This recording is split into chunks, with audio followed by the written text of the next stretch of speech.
If you're new to our channel, don't forget to hit the subscribe button. So with the raised bed and the ground garden, we're planting them about 12 to 14 inches apart. This bed is 52 inches wide, so that's why we were able to get the 3 in here more easily than a 4-foot wide bed. Each Brussels sprout, based on the variety and the health and the maintenance in which you give the plant, can produce 20 to 40 sprouts on a given plant and can get 2 to 3 foot tall. So at the time of harvest, these plants will be that high, and this will just be a shrub of Brussels sprouts. As we have planted it before this intensely, they grow into one another. They're fine. They don't have any competitive nature in which one plant seems to be lacking because it's fighting with another plant.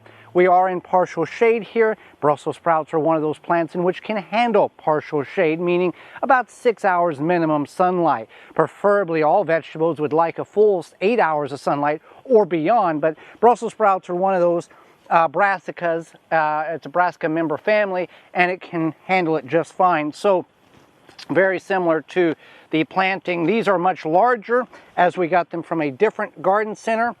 We're just going to plant them the same, digging the hole. So we are adding the fertilizer to give the plants additional nutrients if it so desires, even with the compost. So we're just going to plant them at the same level. Now these plants, you can see here, are somewhat damaged. That's not going to hurt the plant. We're just going to pull those broken leaves off, plant it again, mix the fertilizer in with the soil. We won't put a collar on these, and since these are individual, we do not necessarily have to tease the roots, but you can, and by teasing the roots you just grab and pull and open it up, plant it, and you're going to be good. So planting Brussels sprouts, if you do not like Brussels sprouts, you may have not ever had fresh grown Brussels sprouts.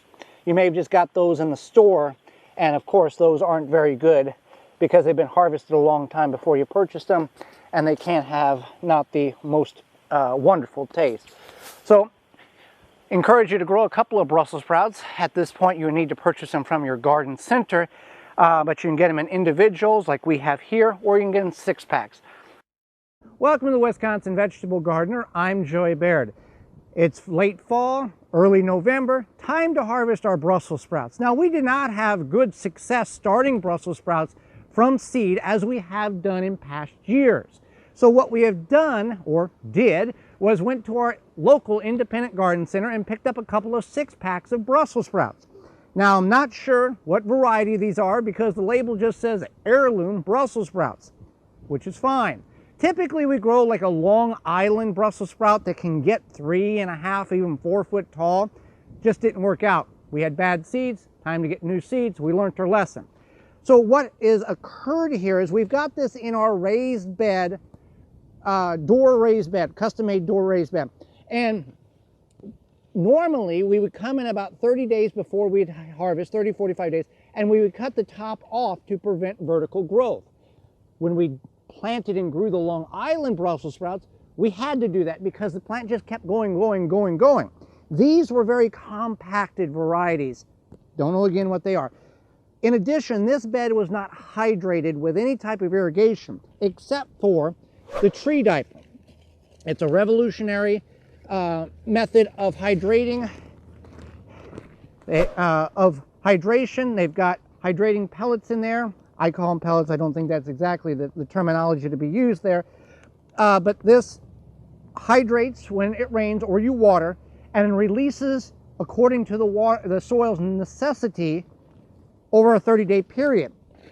And this is what has allowed us to get Brussels sprouts. Also, a disclaimer, they are a sponsor of the Gardening with Joey and Holly radio show. So how do we harvest Brussels sprouts? Now, most of these probably could last many more weeks, but we get very, very cold here in southeast Wisconsin. I'd much rather get them inside in the fridge and then use them when is needed, not have to, come out in the winter and get them. So we're going to take our snips here, and you can see here, these are, let me just get all these cleaned up. These are as big as broom handles, probably even bigger. Good size. And look at this. This is a unique thing I'm seeing here. This is planted, and even as the stalk is underground, there are baby sprouts that we're trying to form underground. So for fun here, let's just pull this out and see what we've got. Because this wasn't a raised bed, good raised bed mix. It's a decent size root system you see gathered there. So what I'm going to do is I'm going to harvest all of these up here, trim all the leaves off, and just drop them right in the garden. They're not diseased of any sort. And then we'll come back and see what we have, and then talk about the next step in which we can preserve the harvest for longer in the winter. Okay, so we've harvested those 6 plants, and then in the physical ground we had a few additional plants. You can see the stature of these are not very tall, just due to the ground conditions in which they were grown in. See, the sprouts are kind of tiny. These sprouts aren't bad on this one, though the plant is only a foot tall compared to this one here that was grown in that bed. These are large marble size, and some of these are getting close to, right here, golf ball size sprouts. Now, you may not like sprouts. You maybe only had sprouts from the store or from the farmer's market type of thing. Grow your own, totally different taste, totally different experience. So what we will do, instead of dragging these in the house and dealing with all that, what we're going to do, as I'll demonstrate on this one, we're just going to go through all our plants and pop our sprouts off. Now, longevity-wise, it's best to keep them all intact like this if you're going to store them like in a root cellar. Nobody has root cellars very much nowadays anyway. So what we'll do is we'll go ahead and pop them out, put them in here. Then we'll also take and put them in some Tupperware containers, and we will use these in the next 2 to 3 weeks in a variety of different dishes. So growing Brussels sprouts, whether from seed or from your garden center, buying the pre-grown the starts, great way to expand your palate when it comes to unique vegetables and the flavors that you get from your garden. Thanks for watching. Join me again next time for more organic gardening. I'm Joy Baird, and this has been the Wisconsin Vegetable Gardener. For more information, please visit thewisconsinvegetablegardener.com.